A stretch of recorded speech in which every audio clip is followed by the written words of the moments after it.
I'm calling the October 22nd Port of Newport Regular Commission meeting to order at 6 o'clock. November 19th. I'm looking at the second page of November 19th. Just keep it up, Paula, just keep it up. And the second item on the agenda is changes to the agenda. And I was talking to Paula, and she suggested that we change in new business on 6 in new business, A, B, and C should be moved to the consent calendar unless someone has a reason not to do that. But that was our request. And any worries about that? Yeah, I would like to keep C and D in part 6. Okay. So then we will change the agenda to include A and B in the consent calendar. Next order of business is public comments. I see that our public is aware of the rules of signing up for comments and such, so nothing heard. We'll continue on. And so that brings us to the consent calendar with the inclusion of A and B. Do we have any discussion or a motion to offer up on the consent calendar approval? I move that we approve the consent calendar as presented. Any second? I will second. All those in favor? Aye. Opposed? No one? And so that takes us to old business. There were no items removed from the consent calendar, only added to it. The accounts paid, page 27. Any discussion, questions, or things to note in the accounts paid?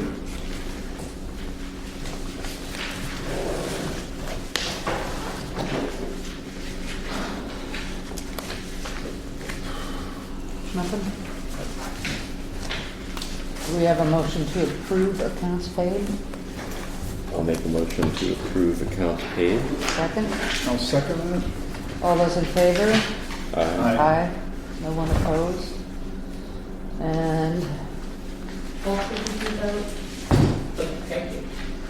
in old business, item C is the Rogue Distillery lease amendment, which is on page 47.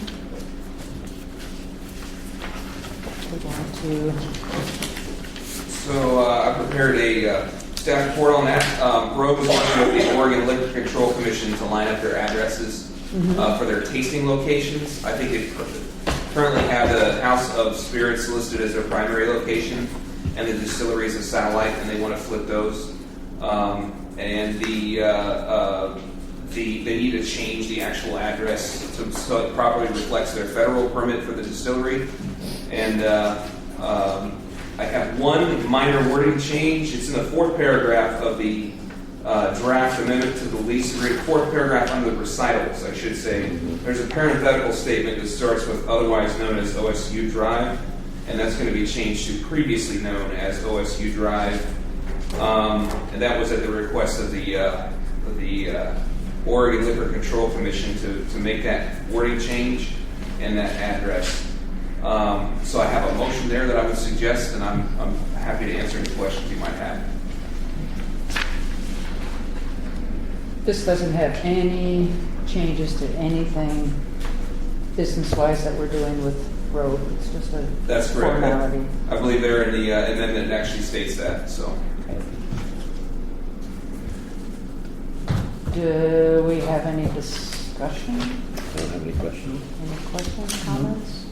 Do we have a motion? I move that we authorize the GM to sign the lease amendment for the Rogue Distillery, changing the address to 2160 Southeast Marine Science Drive, otherwise known as 2160 OSU Drive. Would that be previously? Previously. It would be previously. I'll second. All those in favor? Aye. No one opposed?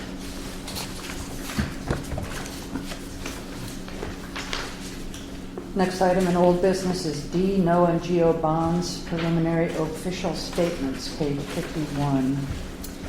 Yeah, so as it was explained on my staff report, basically, these are some disclosure documents that it's required to have the officials of the port to look at it and see if there's any discrepancy in issues you may have. Otherwise, there's also what they call a deem letter that I could sign saying no, that it's been reviewed and there's no discrepancies, no issues. So unless you have any questions or issues, I would recommend a motion authorizing the general manager to complete and execute the deemed final letter as presented.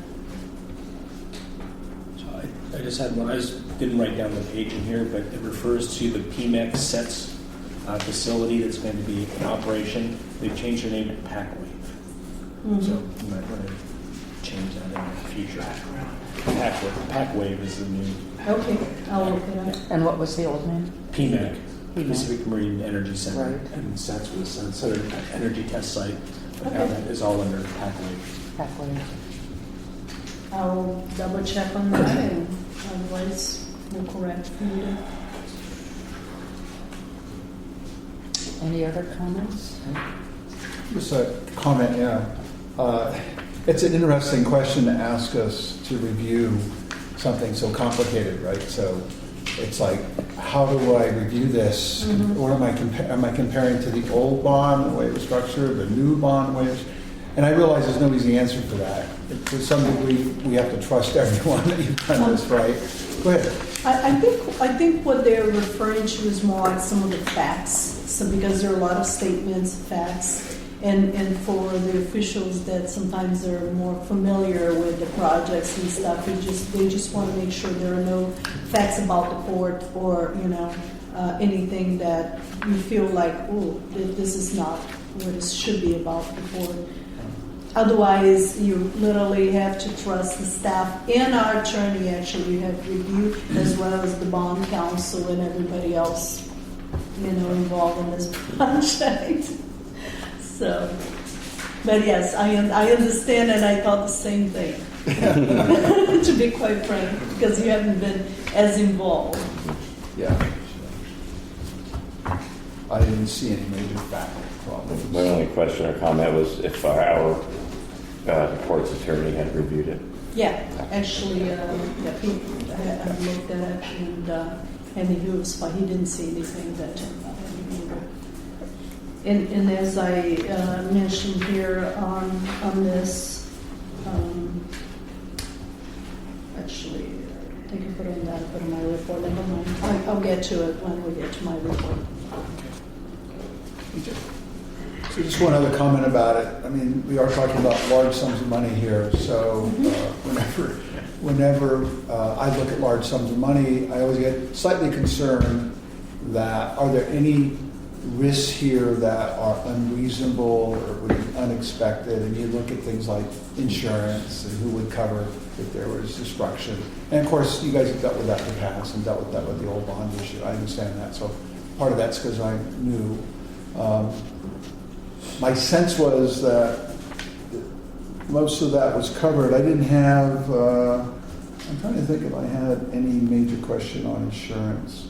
I was trying to follow how the reserve fund works and stuff like that for the NOAA reserve grant. I think I figured that out.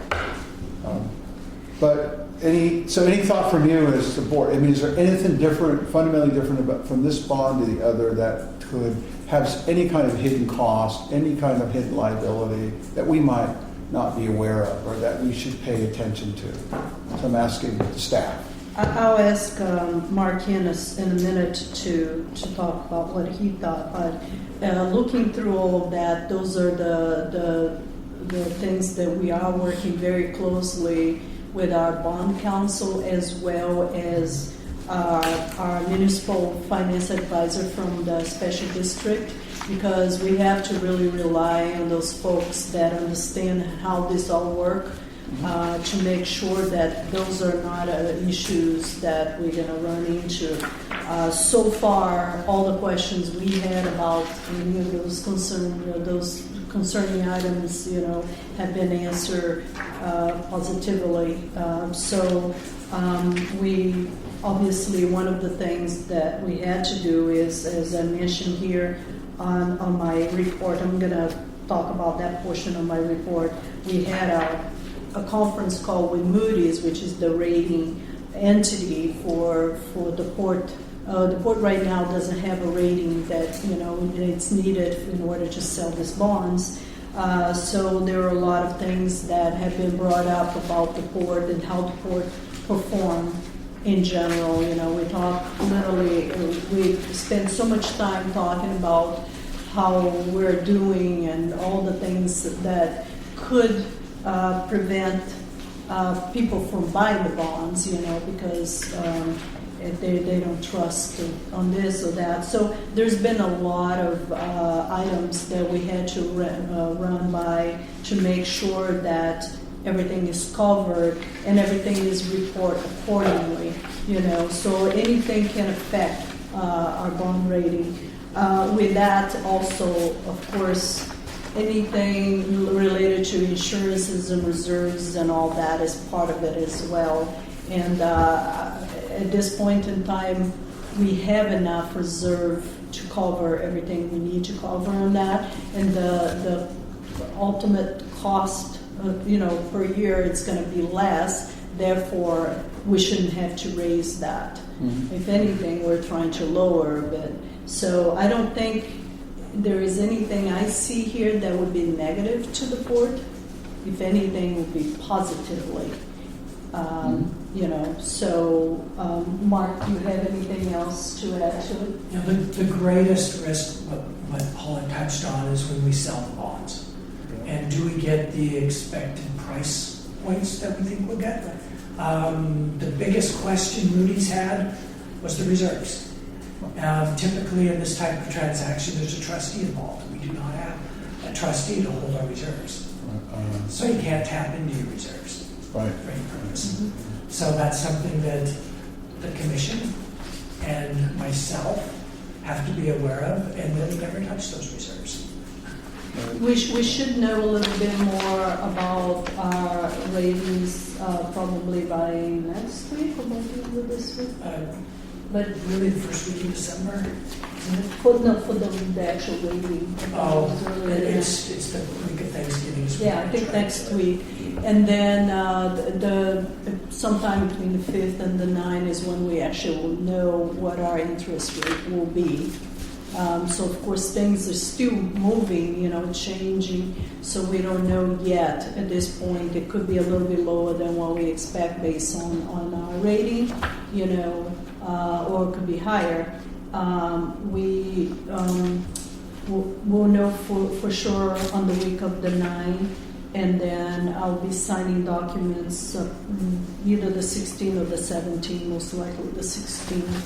And then the expected closing date is the 17th of December at this point, unless we don't get the ratings in time for them to start issuing documents and so on. Okay. Thank you. Are there any reviews that they do after the transaction is completed and we move into this direction? Do someone come around and check on the ports? Nothing. No administrative costs. No. They don't check on that.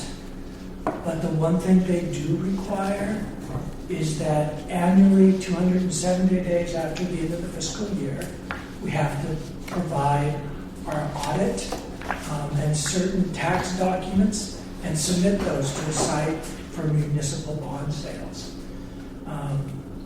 And you can go ahead and report what's been happening. So for the past, depending on the bond type, between 3 and 6 years, we have not done that.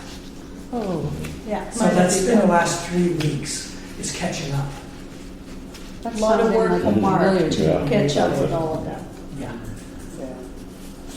Are there any covenants or restrictions on how what the size of our reserve has to be? I'm sure it's probably in here, and I might have missed it, but It's at least the 1-year payment, and then I think because we also do maintenance and all that, there's a bit extra on that. right.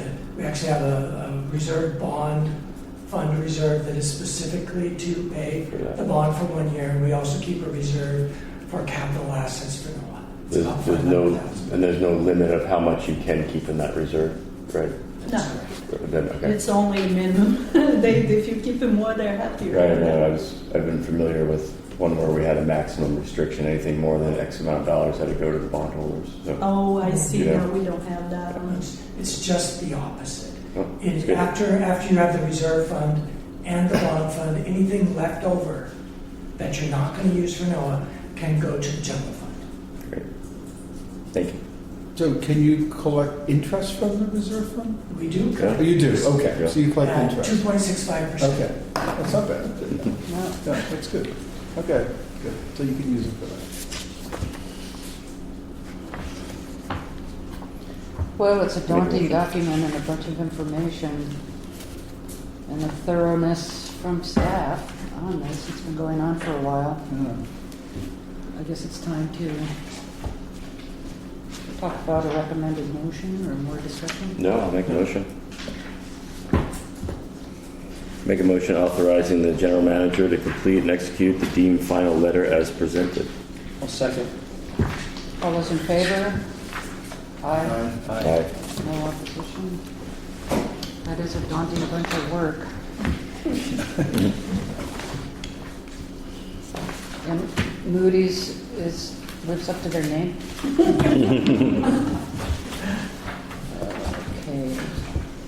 So that takes us to new business. We put A and B in the consent calendar, and C is resolution 219, adopting a technical replacement and upgrade policy on page 213 in our packet. And Walter, you, Yeah, I just had one question, maybe addition or change, wordsmith, sorry about that. On page 218, under chapter 5, policy statement 5.2, it says, to accomplish technology of hardware and software, we budgeted for placement through the port budget. I'd like to see that as part of the budget process and maybe as the funds available, because as it reads to me, it would be just done automatically and not, if we don't have the money in the budget, some of that stuff might not be able to get done. I know some of that might fall under your purview, Paula, but I think that some of those other replacements could be pretty high dollar items. And Right, I'd if just it like to- goes along. and I'd just like to have it be as part of the budget process or funds available and not just automatically done as it says here. That was it.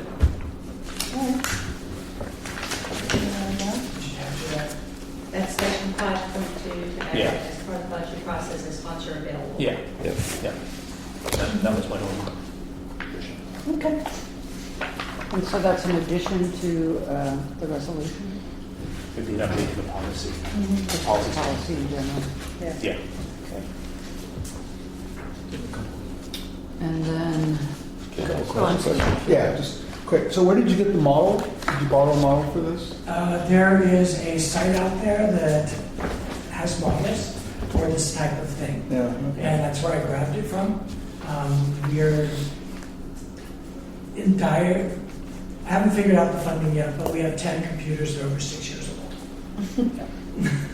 And let me. Not for much longer if we pass this. Those computers also run Windows 7, and Windows 7 expire Yeah. January 14th. And let me just say that I would like to literally give kudos to Mark and Karen for putting a whole bunch of policies. There are more coming, I believe, because we're really trying to create, first of all, efficiencies and through some of these policies and some requirements that we haven't been necessarily we've been following, but we don't have the documents to say we have. And a lot of this type of stuff that it's just necessary to run the port. And Mark, like I said before, I hit the road running. He is taking care of all these things that it just has not been taken care of in the past, and creating these policies are one of them. So I really appreciate his work on getting that going.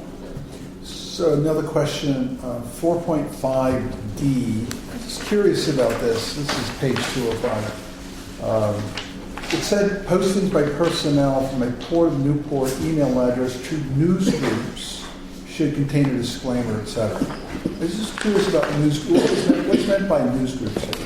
There's, within email, there's the ability to receive news groups. You can also post to those news groups. And that's what it's talking about there. So if you're doing your own personal posting, Yes, we're talking about your own personal posting even. You Okay. shouldn't be doing it at work, number one. right? But you don't absolutely disallow it based on the policy. That's correct. Yeah, but keep it down to a reasonable amount, I think, is what it's there.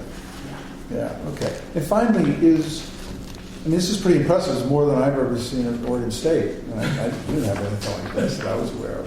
So that's two questions. So alerting every personnel to this new policy, right? Mm-hmm. Making sure they read it, and they'll take a quiz, right? To understand whether they actually understand it all.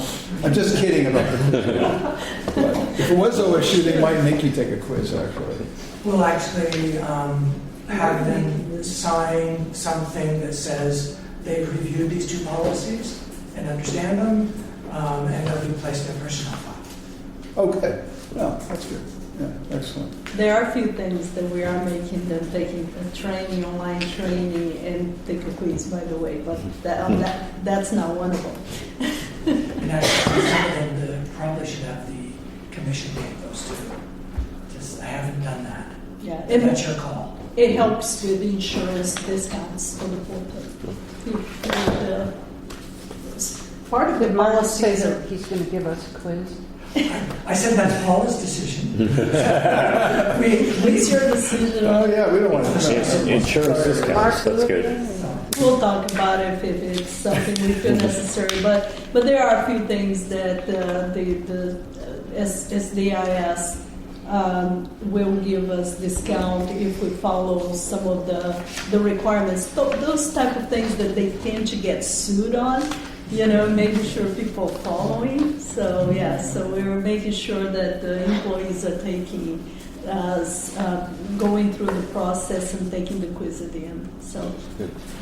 Well, that certainly keeps them involved in the new and changing world. Exactly. It helps with the culture change. That too. Just gets them aware of what's going on and what's changing. I have a question about, it's always been a struggle also to recover when it's raining and blowing and forklift fees and moving things out in the out of doors and storing things. And part of what helped that for the managers was a system that was put in, I think in 2016, that the maintenance system, the computerized maintenance system that tells the managers, hey, it's time to go check the heaters and fall weather patrol building and this and that. Is that still up and running? Is that being Yes, used? it is. It's not utilized as much as I'd like to, but we're working on it and constantly expanding its use. It's a big help. Some people will argue that they don't pay for themselves. That's the argument with a lot of enterprise systems, though, is being able to demonstrate how you're able to what it helps you to do. But I can sit here and tell you anecdotes till I'm blue in the face Right. about why it's helpful. It's very good. And so there's continuing training on as that gets better, than the managers Right. are constantly doing. That's correct. Because I know it is a great system. Just one other follow-up question. So this plan supposes you have an inventory management system of all the hardware, software, and the dates. Someone's in charge of that, and then you say, oops, it's time to replace these 3 computers and so forth. In fact, that's how I uncovered our current situation.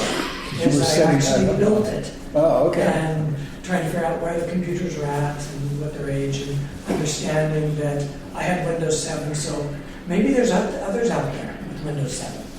So, we're going to build not only that, we're going to build what is our required software for a position? Some of those processes have not been in place, so we're making sure that they are created and they will stay in place even beyond Mark and I and Aaron, that there are systems, processes where others will continue to follow, including the filing of that NOAA bond issue, things like that. We are definitely creating a lot of processes, tons of processes. That's what I think has been very sorely missing. We aren't going to all be here all the time, but to build something that others can work with is pretty critical for our time here. All right, so that pretty much answers our questions on resolution number 219-XX. And then on to D. So I move that we pass resolution 209- to be numbered lately, adopting a technology replacement and upgrade policy. I'll second. All those in favor? Aye. Thank you for that, Walter. Sound a second? May I? That's right. Thank God. Oh, yes. I'm just going to comment, the two that were moved, the consent calendar and this one, I'm just going to number them consecutively, 17, 18, and 19. Okay. Says 19. Okay. So on to D, Ferguson license, page 221. Yeah, I've got a staff report on that one as well. The Undersea Gardens is getting removed from its berth. Ferguson's been contracted to do that work and dismantle and then transport the material out to approved disposal facilities. They're going to be using the bite out at on Rhonda's property out of McLean Point. They've submitted a plan that conforms to the required laws, and they're going to be doing this with no environmental impact. And they need to get, the barge needs to get going so that we can, so that the new wharf that's going to be built there can be built. I've got the rates that we're planning on charging Ferguson on there. I've been working with Rhonda, so Rhonda's aware of all of this and knows the details of everything. And just talked to Evan the other day, and he's on board with it. And so we've included the license in here with the details all there that you can see, and I'd be happy to answer any questions on it anybody has. That is a eelgrass area, isn't it? That's right. But there's no in-water or anything. They're not doing any in-water construction work. They're not doing any dredging or disturbing of the bottom or anything like that. They're going to protect all of that area. So it'll be done very, very carefully. So you said they'll protect the area according to whose standards? Is there some other agency standards on how to do this work? So that as far as permitting goes, there's a set list of things that you do that require permits. This sort of falls outside of that. Ferguson's done the required communication that they need to do with all of the folks that are involved to ensure that there's not going to be any impacts on this thing. As long as they do it, if there's no mistakes, it's going to go in accordance with applicable laws. What if something gets tipped over and a bunch of oil falls in? Then in that case, you would be in the same scenario as you are any other time, and it'd be a response that needs to take place. That we call Northwest firefighters to come out and do the response for it. Right. So, And that would be all under the port's responsibility? that's their responsibility. Okay. That's their responsibility. They're responsible for all of this. The port's not running this operation. The port's not conducting it or anything like that. We're merely allowing them to use that space, and that's it. We're only providing the landing place, that's Right. it. While they're in the water doing whatever they're doing, it's their deal. Right. Okay, so the port bears no liability here at all, that you're aware of. That's correct. And I see they do have equipment out there making boats used to be dragged up there and burned. So it was always just kind of a rickety bit of shale and dredge material, and so I guess they aren't, depending on what tide they were working on, they aren't increasing land there. That's correct, yeah.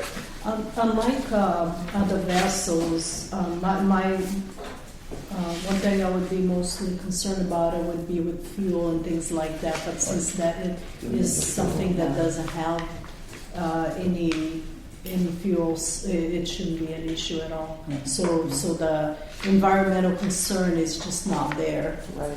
And they are putting some gravel in place for anything that come out of the vessel, and when they're done, they're gonna take that and scoop it out and take it with them. So Well, it's good. Yeah, that's information. right. It'll be returned back to its yeah, current or Yeah. previous, it'll look the way that it did when they started. I hope it looks a little better. we'll bring you over there to They can take inspect. the- I Right, get sleep from my 9 acres at the office, same so I'm time. all over it. Well, it is, I just appreciate, it's part of the transparency for everybody. You know, you got big machines going on somewhere out there, what the hell are they doing? It's not just my curiosity, but, or port constituents want to, it's just a good, transparent bit of information for us to have, and I appreciate that. Okay, on to staff reports. Director of Finance and Business Services. Oh, good evening. So earlier we were talking about the rollout of some training for our staff that was done electronically.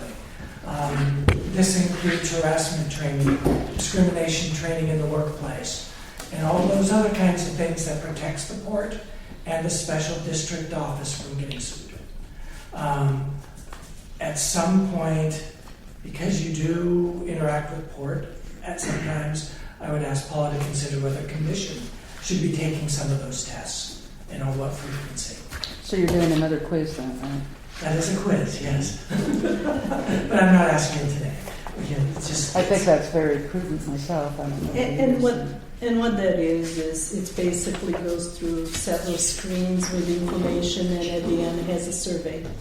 That's all it is. 15 to 20 I minutes. took it already. No, I think it's Did you important. pass? I did. All right, I feel better already. We So- do have something that is part of board training anyway, don't we? This does not fall into the board training and It would include that, yeah, because there are, I think they do ask that the commissioners attend a certain amount of hours every year, and if we include that, that could be part of it. Right. And again, that helps on the general discount for insurance policy. Right. like 10%. Again, avoiding. Maybe we could get some refresher emails when those are coming up. I will do that for you. This is all online, what you're talking about And right that one in now. particular, yes. They usually offer also trainings, especially for new commissioner refreshers for commissioners that want to attend once a year. And they also usually have a session, I think pretty much in their annual meetings, I went- which is going to happen in February.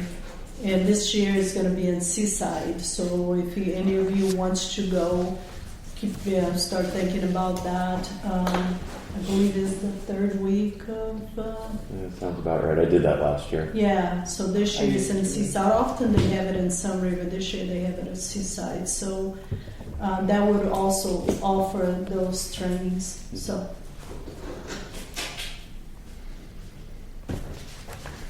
And sorry, Mark. No, I think it's great. So we are in the, some things to go through here. Fourth month of the fiscal year, which means 33%. I say the balance sheet's removed, but I have added some of them back in. As we started adding depreciation and accumulated depreciation into the income statement, it affects the balance sheet. So you're going to see the net equity of the port drop month to month as depreciation hits us.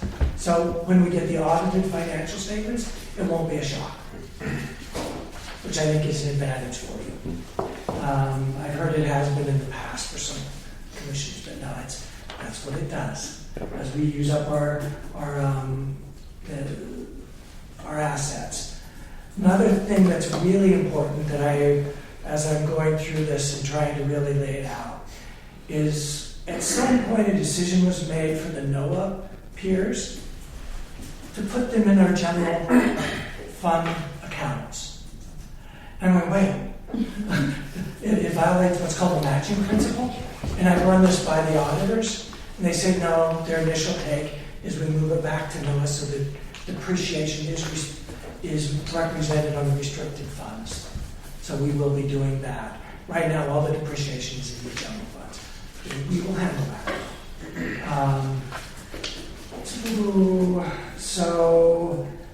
I have and am comparing pricing for having a business consultant come out.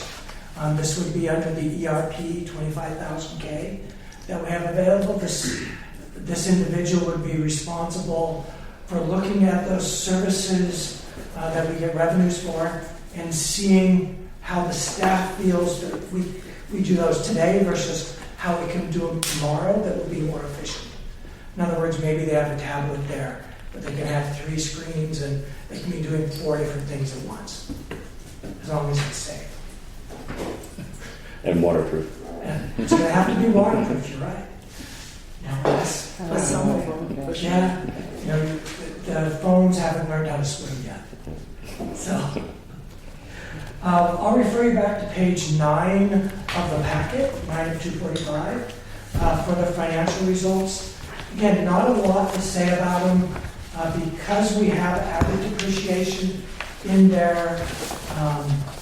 Our net ordinary income shows as negative, as does our net income. However, if you, and that's what it's going to show right now. What is fun to do is you look at the net ordinary income. Actually, page 9 is the balance sheet. It actually gives you fiscal year to date for this fiscal year versus where we were at for last fiscal year on page 9. So you get a comparison.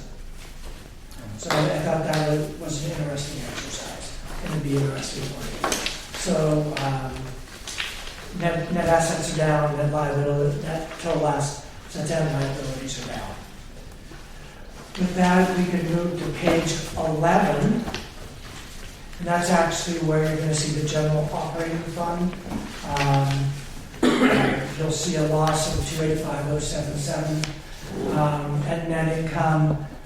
If you remove the depreciation expense, it's around $600,000 profit for the year. Just to give you a comparison. Mm-hmm. So we are in the positive, removing out that non-cash transaction. And the NOAA fund depreciation is not in this one, or it is still in this one? It's still in this Okay. one. It's yet to be removed. Okay. Next month it will be removed. That should help. NOAA depreciation per month is right here. It's $73,042 a month. Total depreciation per month for the board is $269,000 and change. To give you, and that's why it has such effect on our balance sheet and on our income statement too. Mm-hmm. So to get profitable, we have to find a way to make that up. Really profitable to 0. If we got to 0, we would be good. They're all going to show the same thing. Depreciation expense is only shown on general operating funds and not the sub programs at this point. Again, that's something that's taking time to implement. We're going to get it. So it shows in every profit center where it belongs. So you'll be able to see for every fund where they're at in profitability. Okay? I did include in here for you a cash flow statement, and I'm looking at where that's at. Looks like it's on page 18. So it's inflows and outflows of cash. This is called the indirect method, which means they take into account the capital assets depreciation as a part of their statement of cash flows. It's done directly out of QuickBooks.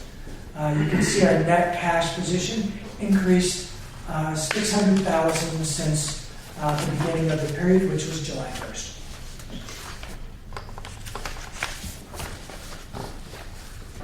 You can see that net cash increase, third line from bottom. That's the difference between cash and accrual.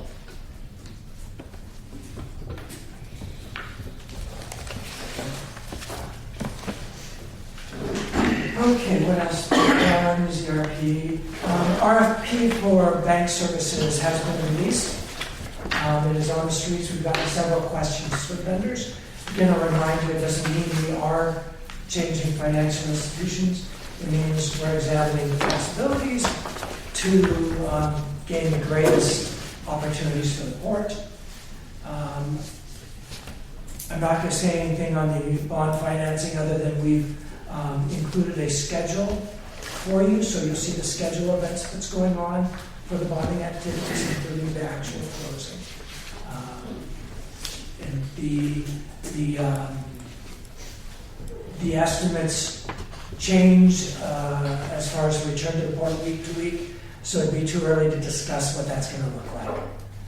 I've also included as we continue through my report, an aging summary for you. You can see how our aging is looking. Some points of interest. We had one boat that we had seized that the owner of that boat paid us $15,000 out of the $20,000 he owed. So we were able to give it back. With the caveat that he would pay the remainder by February 1st, or within 30 days of crab season starting, whichever came first.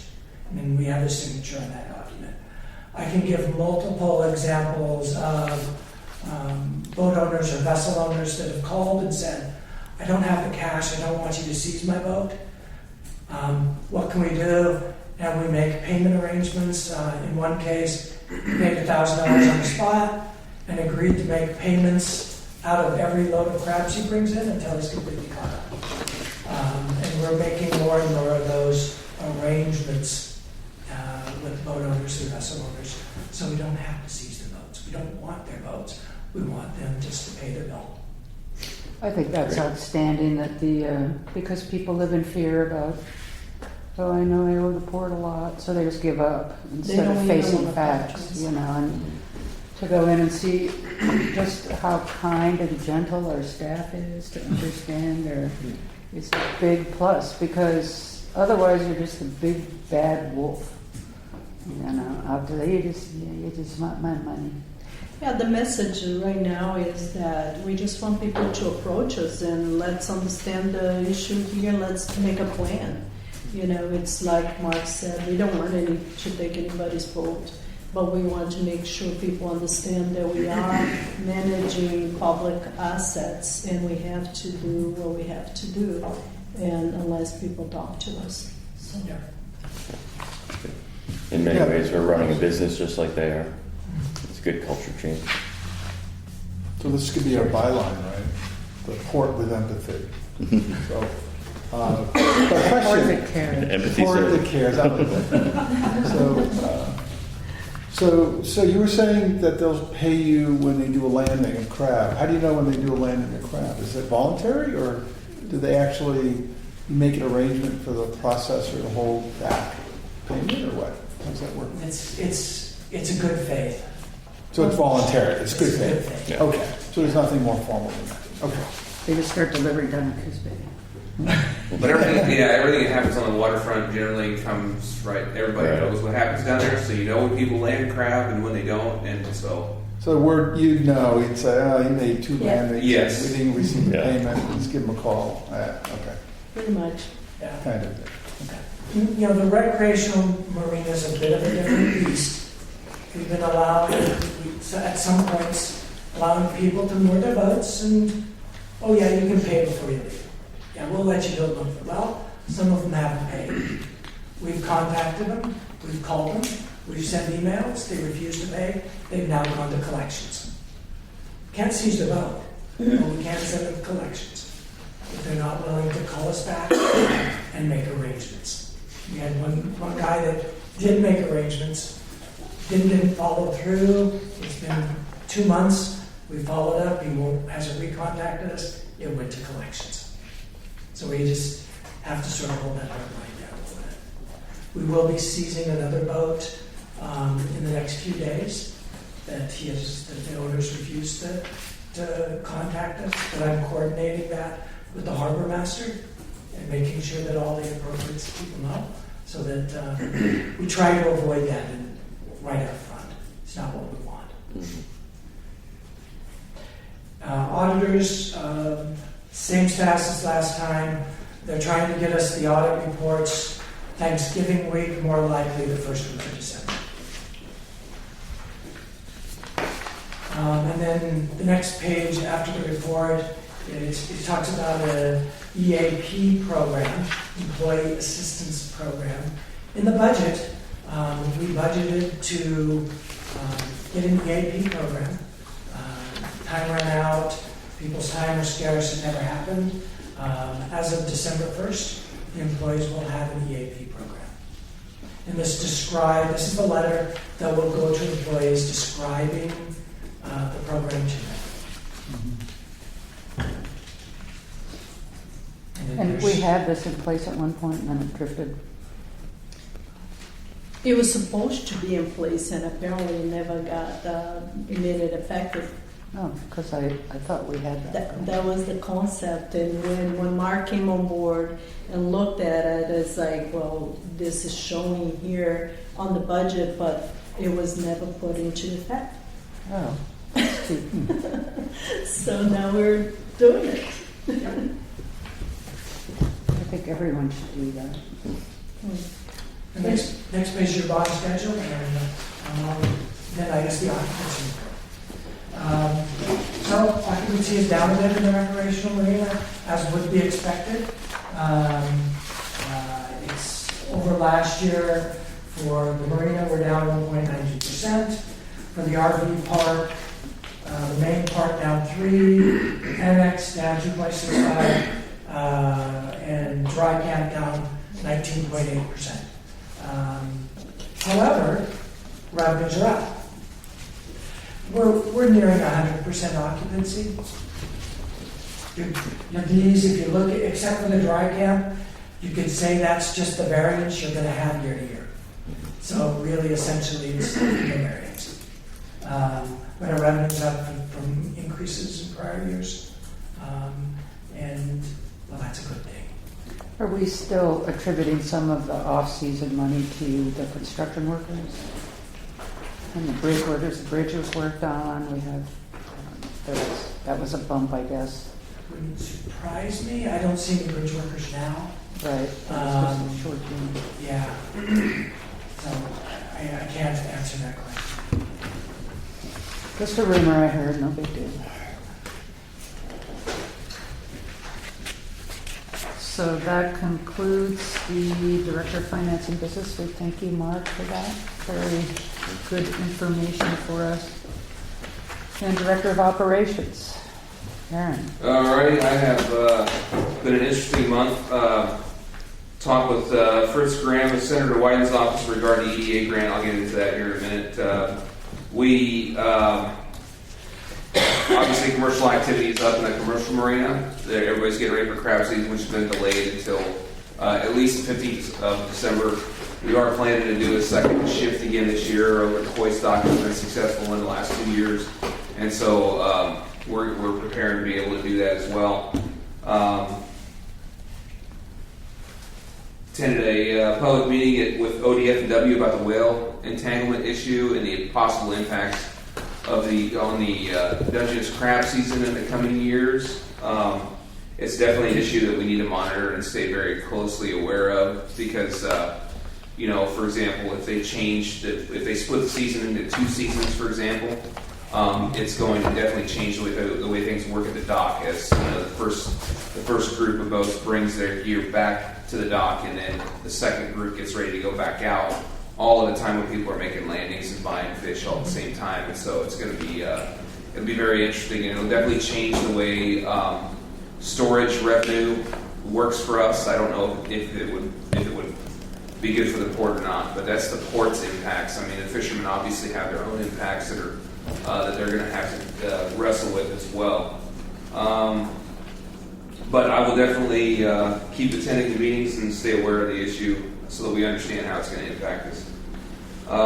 Stormwater, the stormwater repair down at South Beach looks so. As I have here, National Marine Fisheries Service is not going to want to be consulted on this. Our permit should be through here in the next very short while. I hate to say in the next week, but it's going to come back very quickly. I just talked to our consultant about that this evening, so that should be a fairly straightforward project. The Port Dock 5 project, so we're waiting to get bids on it still until we get a definite answer on the grant. The more the time progresses, obviously, the harder it's going to be to get something affordable within the work window. There's only about 6 to 10 work days that are going to be in-water work because all they need to do is remove the old pilings and drive the new ones. So as far as the actual in-water work, it's a short time period. However, it's at this point definitely going to happen toward the end of the in-water construction window for sure. If it happens this in-water work period. If it has to go to next, our permits are still good. So we can still get the project done. I got a call from Fritz Graham from Senator Wyden's office who asked me about how permitting's been going, how's the EDA been. I filled him in on the details. He called the EDA on our behalf, and they called me back the very next day. They cleared up some things that they had raised early on, when the funds were going to be available for us and things like that. They cleared all that stuff up, and they just assured me that maybe we'll hear something toward the end of this month. We'll have to wait and see because at this point in time I have to listen to what I've been saying all along. And, I was saying we should hear something on the grant back in July, I think. So I'm skeptical on the whole thing. However, I'm still optimistic that it's going forward because I'm getting I'm still getting inquiries about details. So they're still working on it. It's just a matter of this is a bureaucratic process. South Beach boat ramp repair. We have since this has been written, we have the conditional permit from the Army Corps. The condition that's on it is once we get our 401 water certification from DEQ, then we can move forward with it. That's just a billing thing. They're waiting on a check from us. When we called to follow back up, they said, we need to issue you an invoice. So they sent us an invoice real quick. And then once we get the check to them, we should have our Section 401 water quality certification from the Department of Environmental Quality, and then we can go ahead and do this project. It's a very small, short project. We're already working with contractors to get the scheduling lined up. This road wastewater pretreatment equipment has been an interesting affair. This is as a result of the road's been discharging a significant amount of biological waste into the city sewer, and it's caused some problems for the water treatment plant. And the city recently started assessing them significant daily fines until they get into compliance with their city wastewater permit. So in the process, they needed to pour a pad to put some equipment in on that west end of the brewery. And I've got some better pictures that are some color photographs for you that have been printed up of the versions that you see printed in the packet. And those are right at your places there. If you look at the one that has the yellow rectangle that says pad on it, that's the placement. So before they could do this, they had to get a building permit from the city, and before they get a building permit from the city, they have to get the property owner to sign off on the plans. They submitted all the as-built plans and the entire engineering and everything to us. So when I looked to see if we could sign off on it as a property owner, if you look in that picture with the yellow pad on it, like I said, if you look at the yellow lines, those are what they had on the tax maps for ownership. And the bulk of that, where that pad is represented, sits on that largest lot to the southwest. That was recorded as not being the ports. That was recorded as DOT in the county tax maps. So I looked back through a bunch of old records. I let everybody know first. I got a hold of DOT really early on. Went back and looked at old records, and I noticed that some of the records that the port had didn't look like this in the older tax maps. And I also found in the lease file that the port has behaved over the years as though we own that area. So that raised my suspicions a little bit about whether or not I figured we probably did own it, and there was probably a mistake made someplace. And so after I got it all run down, we got the tax maps changed back to what they were supposed to be, which is the other picture that you see with all the red markings on it. The county cartographer has changed the tax map so that now you see the old green line. There was an issue with overlapping deeds here is what it was. And they were holding the line on a deed that was filed that was recorded after the port's deed on this area. So the one that's correct is now in place, and that's the one with the green lines on it.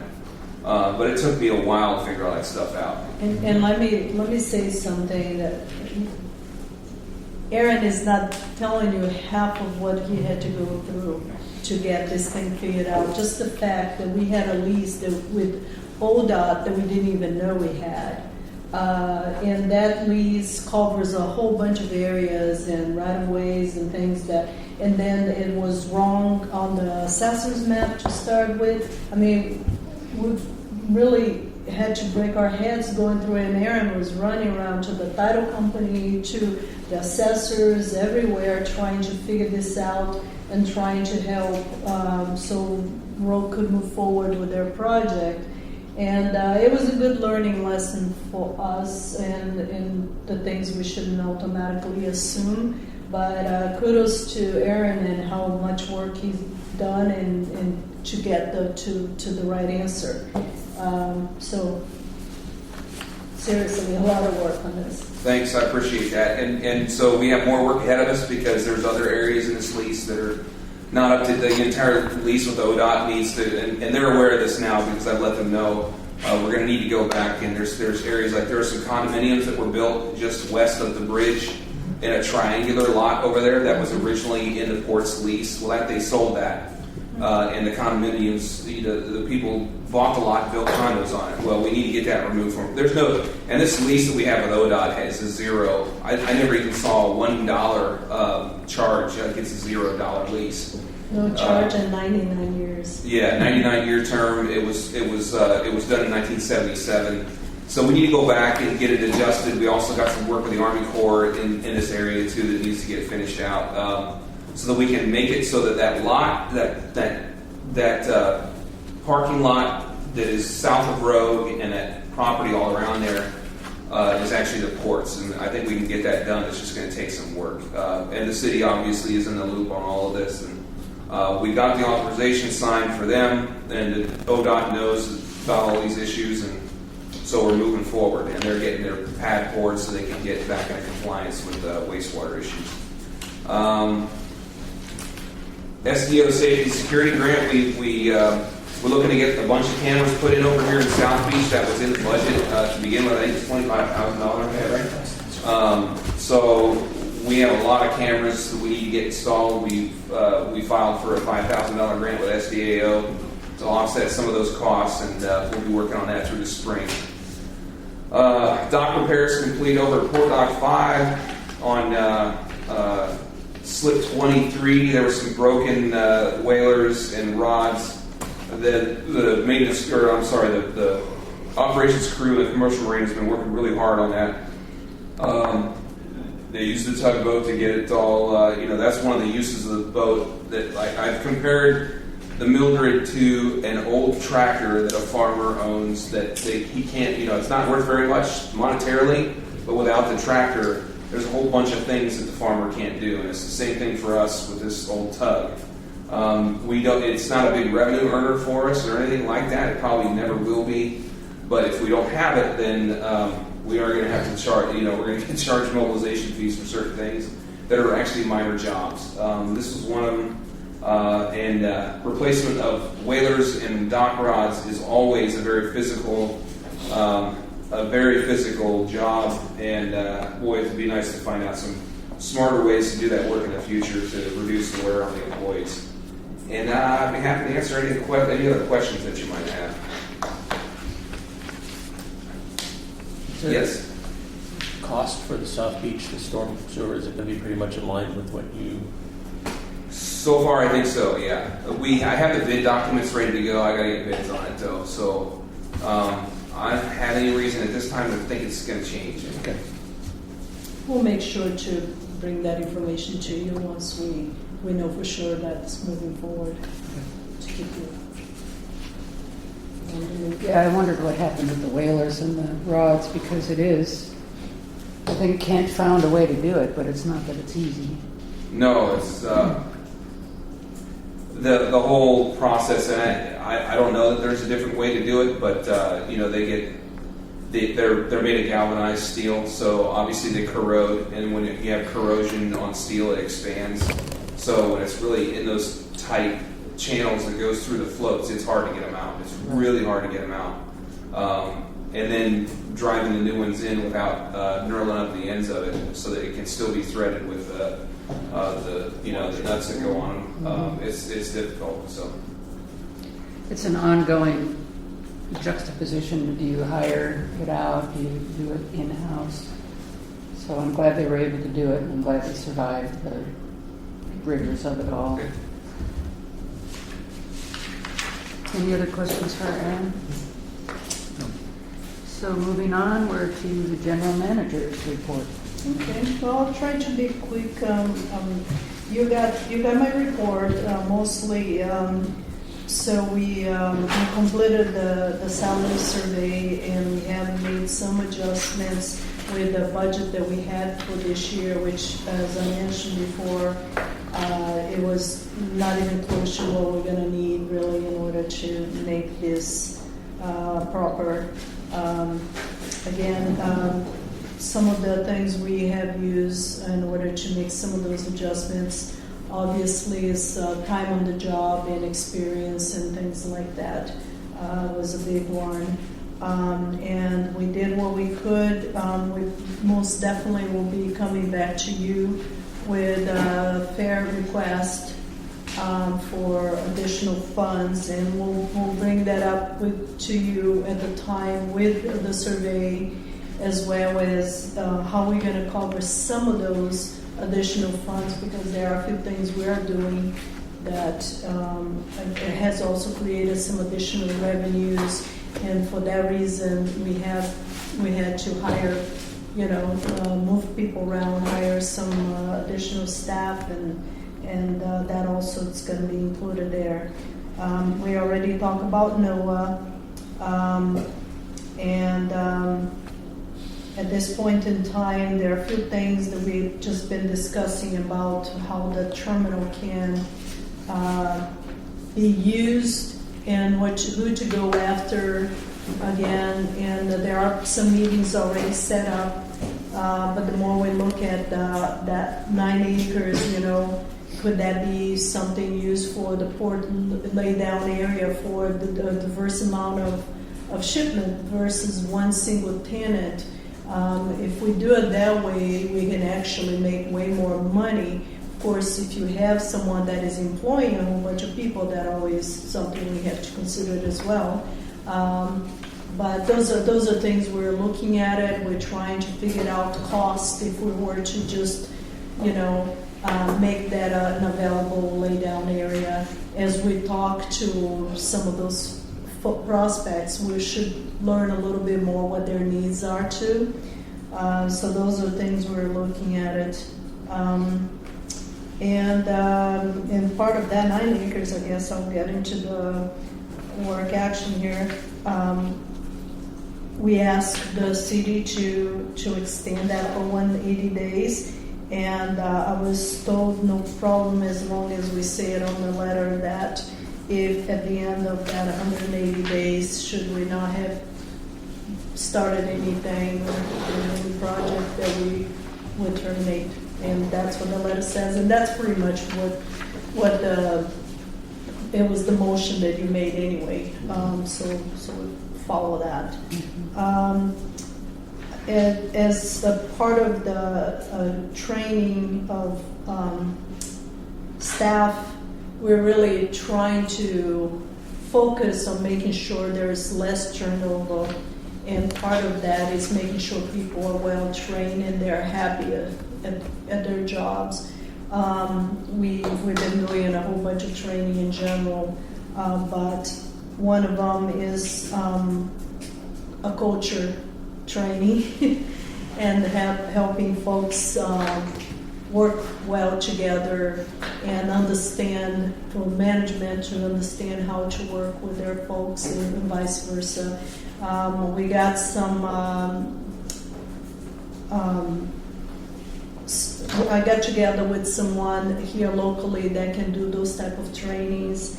And one thing I did is apply for the Ford Family Foundation, which would pick up, $5,000 out of $6,000. Well, actually, $4,800 would be 20% for the Ford. And I believe we most likely will get that, but it may take another month to find out. So that would be a good thing. Paul, a question. Yeah. So on the turnover, you just mentioned turnover, a lot of turnover. Mhm. So do we have a lot of turnover relative to other ports or other organizations? Or how do you know you have a lot of turnover? Yeah, I would say so, and you can see that in many ways. One of them, you look at how long the majority of the staff has been in place. Most folks have not been here for longer than 2, 3 years, 4 years. I think we only had, the 2 harbor masters that have been here for 30 years, and then a couple other employees that have been here for more than 5 years. And just since I've been here, we already lost 2 or 3 people. Yeah. And that is a couple things. It's salaries, obviously, and people feel like they can get more out of other places. When people get in training, we are taking care of them, and other things that we can do. I think we have a better, chance of retaining folks, because that can be very expensive, and that's one of the things we'll bring it to you too when we bring a budget and how much a turnovers can cost. And so those are things we're trying to look at very closely, and how we can fix some of these problems, because there's definitely an issue that needs to be looked at. And a lot of times people think, I'm working at the Port of Newport, and then they realize I'm cleaning the toilets at the Port of Newport, and people overthink what they're getting and maybe just don't work out on their own. I mean, it's not that everybody that comes in leaves because the port isn't giving them enough. Well, It's like anywhere else. There is You that. get of people that course. just don't realize, and training to get them to understand what their real jobs are going to be, and train them to do it properly is, I think, something that's been lacking from what I've seen through the years. It's kind of willy-nilly, hoping they fit in, Mhm. and if they don't, oh, no big deal. Well, And I would say, I think people sometimes don't mind if they come and start cleaning the toilets if No. they see that we're giving them opportunities to grow. And You move know, on. I think anyone that see, well, I can do this for so long, but I know the port is allowing me to do this and that, and I can be somewhere.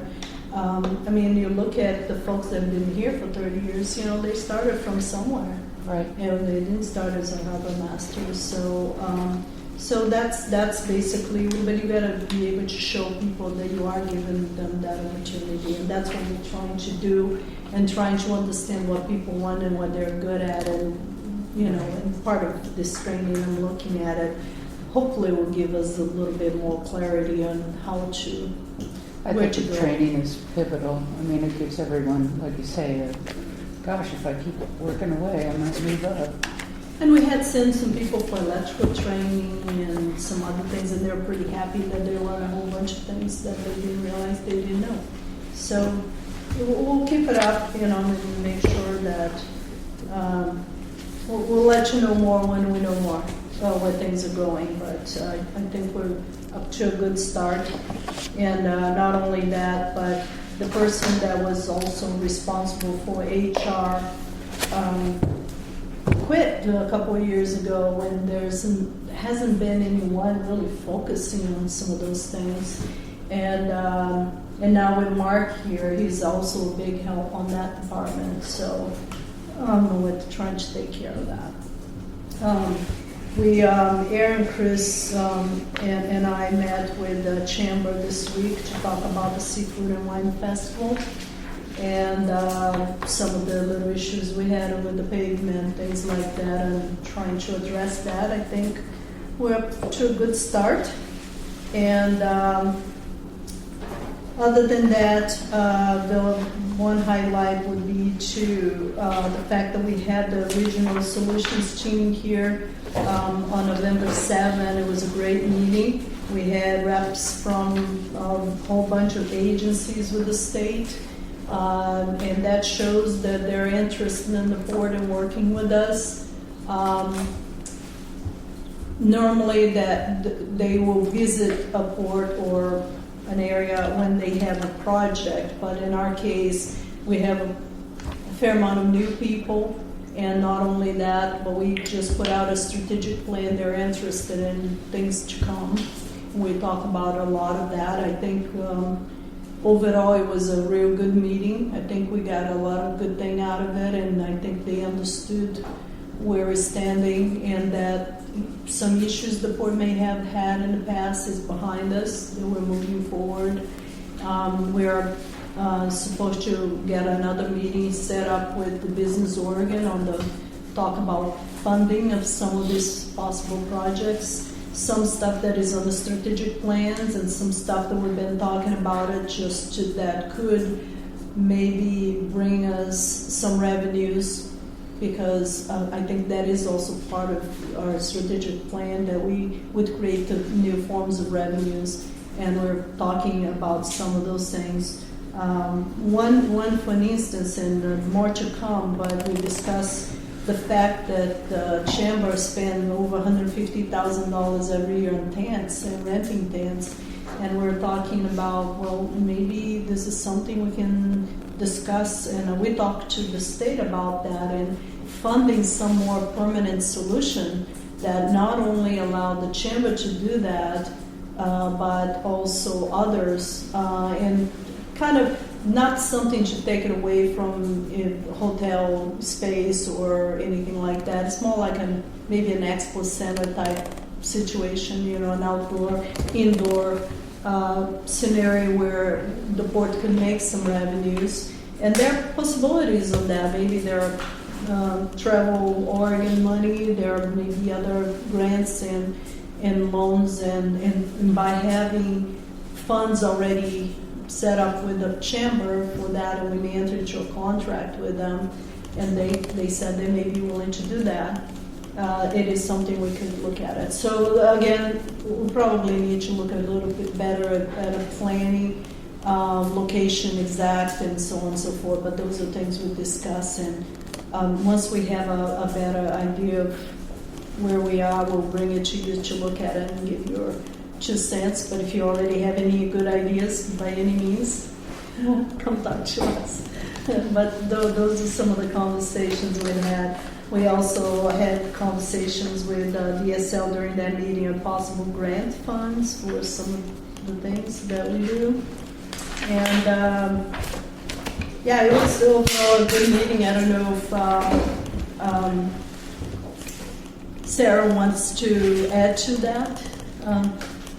I thought it was a fantastic meeting, and I think everyone that was there felt the same way. It was pretty, informal, intimate kind of, and just the back and forth and the real looking at each other. And you could tell as we kept talking that people got a little excited about, oh my God, the Port of Newport has come back to life. Was just, I think, the pervasive feeling from everybody. And then they're just, boy, well, maybe we can do this. But they did stress that we need to get a couple of wins, before we go into big stuff. But they were very encouraging, and it was a broad group of people, some of the F&W guys, and they have a lot of new people, but then they also had some very seasoned people that, again, were piping up with comments, and what about this, have you thought about that? And I think we talked about planning grants is a good thing too. Yeah, planning, we talk a lot about planning So grants. it was super encouraging to see the recognition from this regional solutions team that we really do have something to offer the state and the region. that we're a viable entity that can start turning our wheels a little faster. So it was very refreshing. Yeah, other than that, we had Fishman's Appreciation Day on the 8th, and that was a lot of fun. I flipped a lot of burgers and enjoyed meeting some folks out there. I also had lunch with Carrie Lewis of the Oregon Coast Aquarium, and she asked if I would be interested in being on the Aquariums Board unless the commission feels like that's not a good time. I told her I don't see that being a problem. Would know more. I guess the nominations will be in January, unless I hear anything otherwise. Just proceed with that whenever she's ready. I think we have a lot in common, or have common goals. Other than that, unless you have any questions. Actually, one more thing, and since you're all here, we're talking about having a holiday party a little bit earlier this year because I'll be gone from the 7th through the 14th, but then I had on the 16th I'll be signing documents in Portland, and then we're going to be getting right into crab season, and we're afraid a lot of people won't be able to attend, so if it would be okay for you guys on the 6th, again, very early of December is when we're thinking about it. If not, then we can always do it on the 18th, but then it'll be kind of late. Yeah. It's always fun. It's a Friday. It's a Friday. Friday. I've noticed any number of people are going early this year with their celebrations. Well, the problem is we have so many people that work on the commercial marina that by the time crab season comes about, it will be hard for them. I heard last year a lot of people couldn't attend because of it. So, all right, then unless you have any other questions, that's it. Any more questions? That's a great report. Thank you, Paula. On to the agenda. Any commissioner reports or comments? I attended OPAC, which I guess was the month before, just right before, and then I attended a meeting with Sea Grant, OSU, and members of the commercial fleet.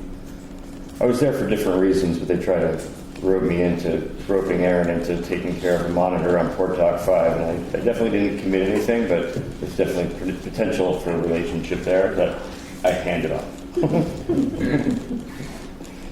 Flax and Conway is persistent.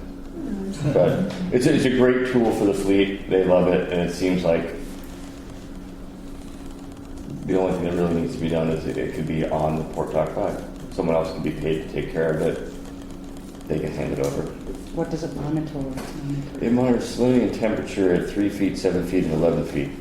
So the crab fleet specifically uses it to decide when to pump on their crab, when not to pump on their crab, when to go out and fill further offshore and hold and that kind of stuff. So it was implemented last year as a pilot project, and it sounds like the Dungeness Crab Commission is going to take it over from Sea Grant, and there'll be funds to maintain that will go to someone to maintain it.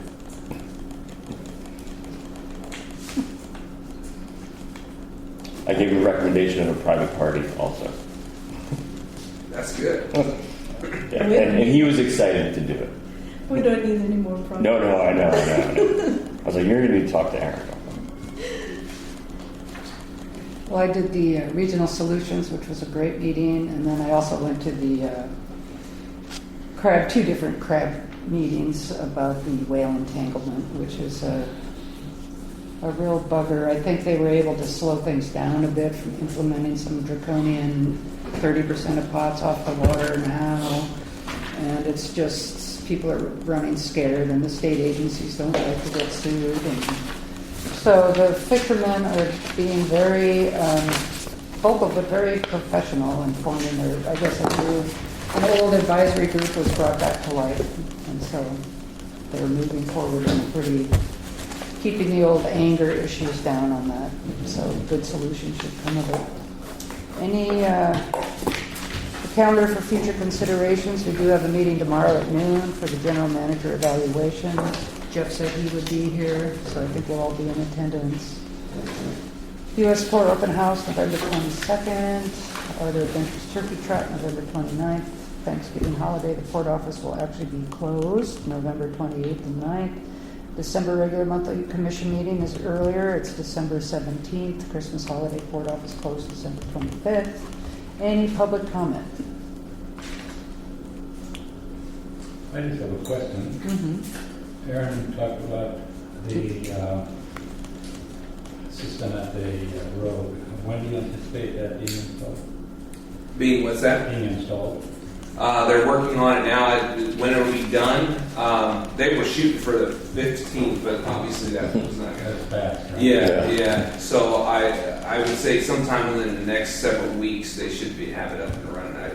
But I couldn't. At the end of the year, maybe? Yeah, that's their plan. Obviously, they're highly motivated to get it going right now. They really are. Yeah, they're getting fined pretty hard. Right. Yeah.